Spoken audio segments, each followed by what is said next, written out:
Dans cet épisode, je vais vous parler de ce que la rhétorique classique appelle la disposition, c'est-à-dire l'art d'organiser et de structurer ses arguments pour construire un discours. Ce qu'il faut bien comprendre, c'est qu'il faut distinguer deux choses. D'abord, la structure générale d'un discours, avec la manière dont on va organiser ce discours pour qu'il soit efficace, pour qu'il réussisse à toucher la personne à qui on s'adresse. Et pour y parvenir, il faut parfois un peu préparer le terrain pour amener l'argument principal et finalement finir en beauté. Ça, c'est la structure classique du discours. Et puis ensuite, il y a la manière dont, au sein de son discours, on va présenter stratégiquement les arguments et les idées qu'on a développés. Est-ce qu'on va les mettre toutes d'un coup ? Est-ce qu'on va les présenter de manière logique ? Est-ce qu'on va mettre les meilleures idées au début ou les meilleures idées à la fin ? Est-ce qu'il y a une sorte de stratégie particulière qui va permettre d'être plus efficace pour réussir à convaincre avec ces idées ? Dans cet épisode, on va évoquer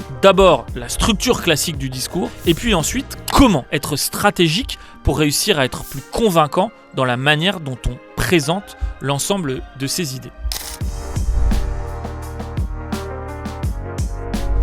La structure classique du discours depuis 2500 ans a un peu toujours été la même. C'est une structure en 6 parties qui se distingue dans ce qu'on appelle l'exorde, la narration, la division, l'argumentation, la réfutation et la péroraison. Ça fait 2500 ans que ça dure, ça fait 2500 ans que c'est efficace, mais je crois aussi qu'on peut non pas révolutionner cette manière de voir les choses, mais simplement la simplifier pour la rendre plus simple, plus efficace pour que ça soit appliqué et je crois aussi peut-être plus adapté à notre société contemporaine. Parce que s'il y a bien quelque chose qui caractérise notre société contemporaine, c'est qu'on a beaucoup moins le temps d'écouter, beaucoup moins d'attention à donner qu'il y a 2500 ans. Et que donc il faut être beaucoup plus efficace et il faut structurer son discours, tant le discours en général que l'argumentation en particulier, réussir à le structurer pour donner du rythme, pour maintenir l'attention de ceux à qui on s'adresse et donc être beaucoup plus efficace et parfois aussi aller beaucoup plus droit au but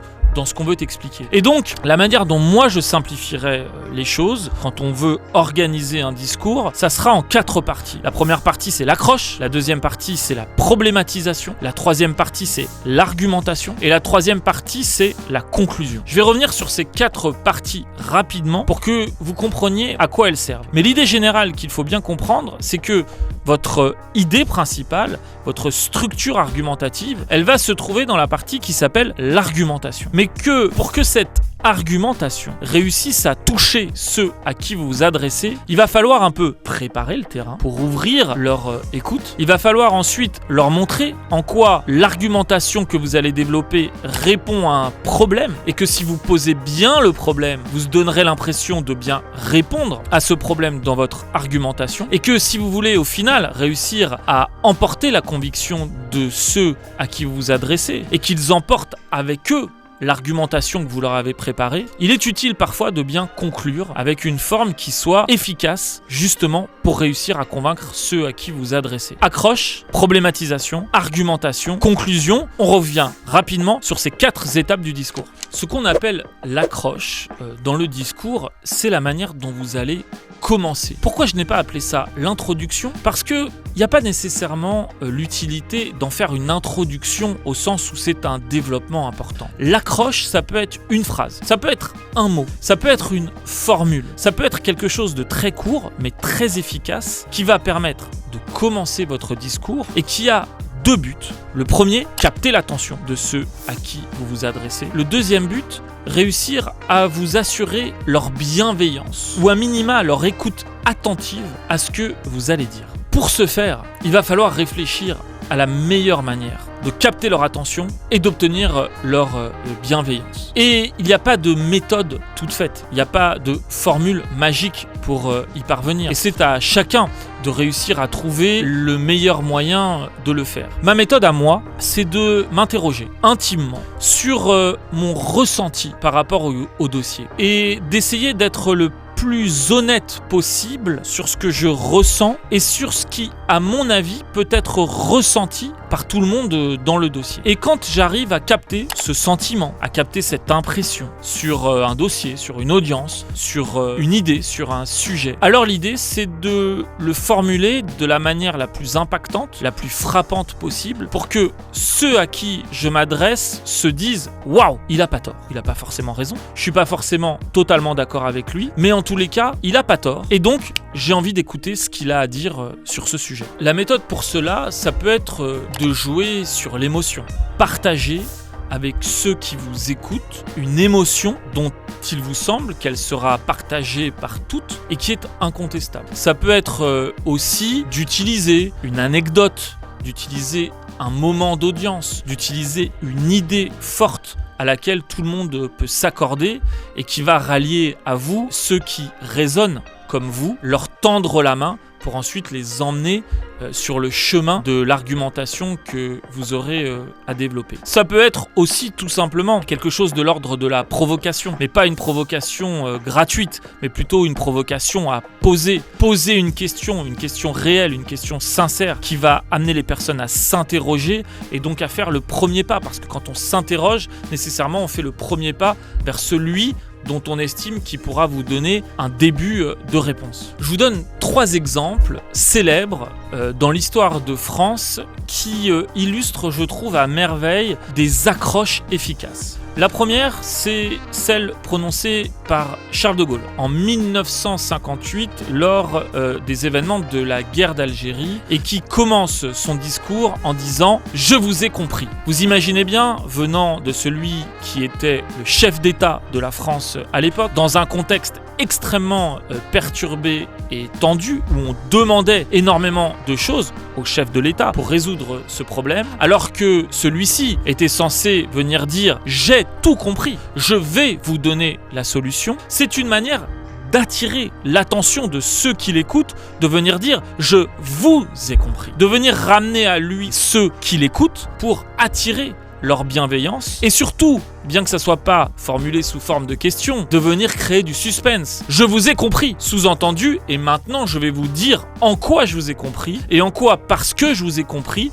les solutions que je vais vous donner sont les bonnes. C'est une accroche extrêmement efficace qui est restée dans l'histoire grâce à ça et qui peut vous aider à vous inspirer dans les discours que vous aurez à formuler. Autre exemple célèbre, Roger Giquel, présentateur du journal de télévisé en 1976, suite à un fait divers abominable, entame le journal télévisé en prononçant ces mots « La France a peur ». Cette formule est restée dans l'histoire et d'ailleurs souvent utilisée pour venir décrire l'atmosphère qu'il peut y avoir dans le pays suite à un fait divers ou suite à certains événements. Ce qu'on sait moins, et raison pour laquelle cette phrase est une accroche extrêmement efficace, c'est que le discours de ce présentateur télévisé à ce moment-là n'est justement pas de dire que la France a peur, ou en tous les cas de constater que la France a peur, mais d'expliquer par la suite que bien que la France ait peur, et bien que on puisse dans la population se dire qu'il faut absolument trouver ce coupable et le tuer, le lyncher en place publique,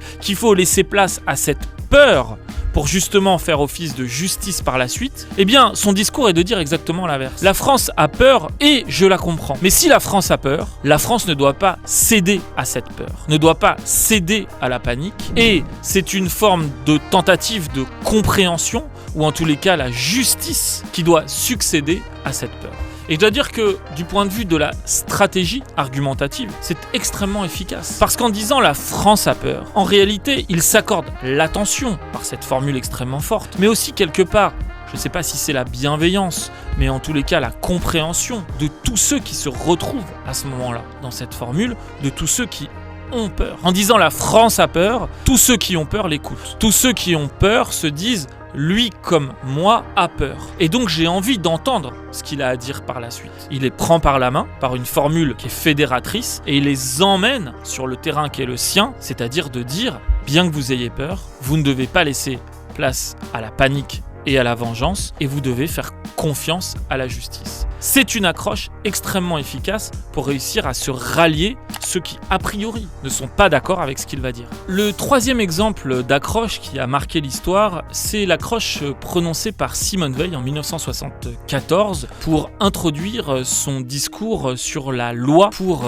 l'avortement. Elle disait cela: « Je vais vous faire partager une conviction de femme. Je m'excuse de le faire devant cette assemblée presque exclusivement composée d'hommes. » Une formule qui est nécessairement forte parce qu'elle résume à elle seule toute la problématique qui était celle de cette loi. C'est-à-dire que c'était une loi pour les femmes, pour le droit des femmes, et qui allait être votée par exclusivement ou presque des hommes. Une loi présentée par une femme contre tous ces hommes. Et la manière de le faire vient utiliser deux techniques qui seront efficaces dans son approche. La première est de dire « je suis seul contre tous ». Et si vous êtes tous opposés à moi, c'est parce que je suis une femme et que vous êtes des hommes. Et que donc la loi que je porte aura non pas la légitimité du nombre, ce que j'ai affronté, mais la légitimité de celle que je suis et des convictions que je porte, parce que je suis à la meilleure position pour le faire. La deuxième se retrouve dans la formule quand elle dit « je m'excuse de le faire devant cette assemblée presque exclusivement composée d'hommes », c'est-à-dire la technique de l'humilité. En faisant ça de manière un peu ironique, évidemment, on comprend bien qu'elle ne va pas introduire son discours en rentrant directement dans l'opposition, seule femme contre tous. Elle vient dire « je suis la seule femme contre tous » et quelque part, je m'en excuse. Et en disant ça, elle s'ouvre à ceux à qui elle parle en leur laissant la possibilité de venir à elle, alors même que leur conviction est peut-être contraire à celle qu'elle va développer. Et c'est donc une stratégie efficace, même si, pour tout vous dire, à ce moment-là, presque tout était joué, ou en tous les cas, presque tout allait se jouer en dehors de ce discours, à travers les négociations de couloir de l'Assemblée nationale. À travers ce discours, ce qui est certain, c'est qu'elle a marqué, ne serait-ce que pour le public et pour la France qui l'écoutait, la manière dont allait se jouer ce vote, qu'elle a finalement emporté. La deuxième partie ou la deuxième étape dans la structuration d'un discours, c'est la problématisation. Pourquoi c'est important de bien poser les termes du débat ? Parce que parfois, on ne s'entend même pas sur la question qui est posée. Et si on ne s'entend pas sur la question qui est posée, ou plutôt si cette question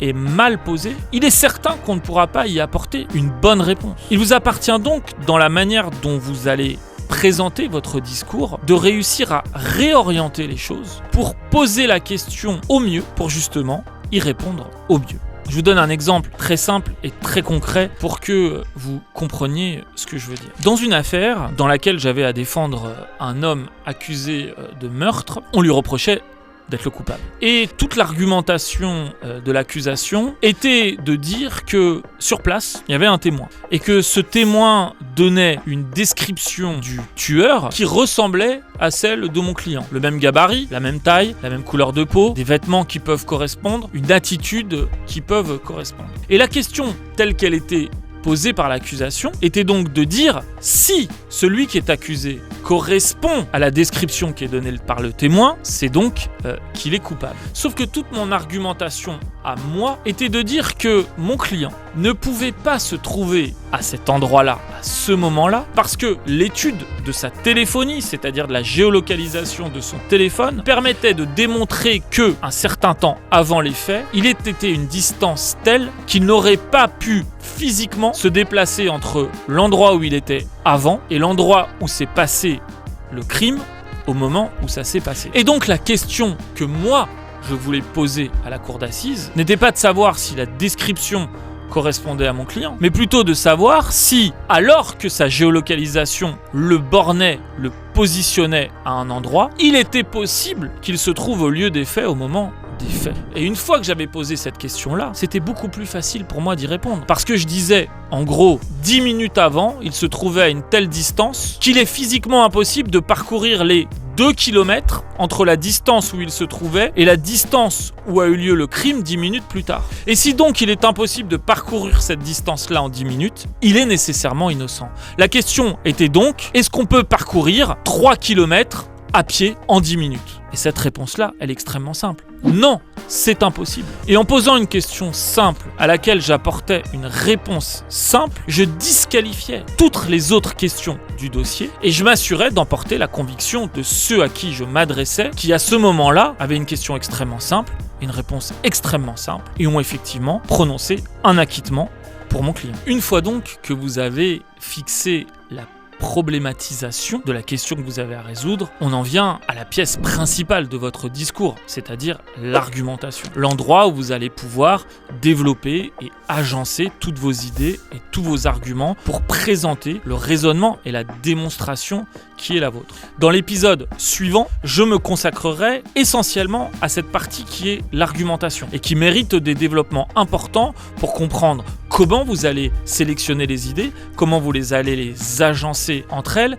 et quelles sont les techniques efficaces pour que d'un point de vue stratégique, vous réussissiez à atteindre la cible qui est la vôtre grâce à la manière dont vous allez agencer et présenter vos idées. Ce qu'il faut retenir et ce qui est essentiel, parce que l'argumentation pourrait être une partie qui se suffit à elle-même. Vous pouvez vider votre discours de l'accroche, de la problématisation et de la conclusion en ne gardant que l'argumentation. Si par exemple vous êtes dans un débat avec des amis ou un débat télévisé, évidemment qu'il y a moins la place pour faire une accroche, une problématisation et une argumentation, même si ça peut se faire parfois de manière extrêmement simple, avec une toute petite phrase, toute petite problématique, mais le cœur c'est l'argumentation. Et en même temps c'est le cœur de votre discours, en même temps c'est la pièce maîtresse, mais c'est aussi la partie parfois la plus longue. Et donc le plus important, c'est de l'organiser de telle sorte qu'on arrive à maintenir et à capter l'intention, l'attention de ceux à qui on s'adresse. Et si vous ne devez retenir qu'une seule chose sur la méthodologie générale à adopter dans le cadre d'une argumentation, c'est que votre argumentation doit être structurée, doit être rythmée et doit en permanence jouer sur des effets d'annonce pour justement maintenir l'attention de ceux qui vous écoutent, qui vont se demander mais qu'est-ce qu'il y a après ? C'est exactement ce que je fais depuis le début de cet épisode. Et donc, la prochaine fois, je vous parlerai de l'argumentation, mais nous allons en finir avec les 4 étapes du discours. La partie suivante, c'est la conclusion. La dernière partie de votre discours, c'est la conclusion. La conclusion vient conclure, vient finaliser votre discours. Mais le but, c'est surtout de marquer les esprits. Évidemment que dans la conclusion, vous pourrez venir récapituler tout ce qui a été dit précédemment. Mais le but n'est pas de venir rajouter des idées. Le but n'est pas non plus de venir faire une sorte de résumé de ce qui a déjà été dit. Le but, c'est de réussir parfois en une seule formule, en quelques mots, à venir dire avec force l'idée principale que vous vouliez développer pour que ceux qui vous écoutent partent avec cette impression-là. 3 techniques, à mon avis, qui permettent de conclure en beauté ce que la rhétorique classique appelait la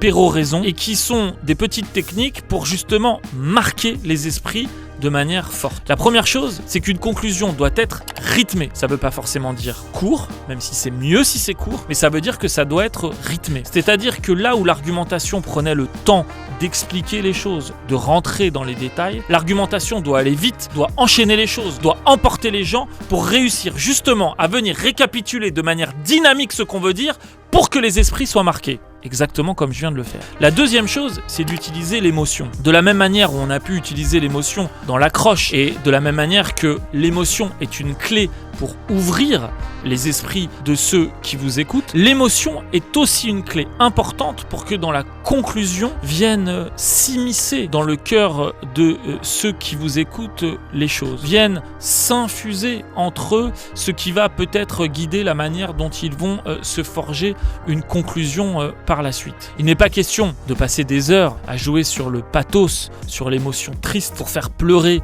ceux à qui vous vous adressez, mais il est question à ce moment-là de ramasser de manière extrêmement intense ce qui vous semble être l'émotion la plus importante de votre discours et de la faire passer à ce moment-là à travers une formule, à travers une phrase efficace.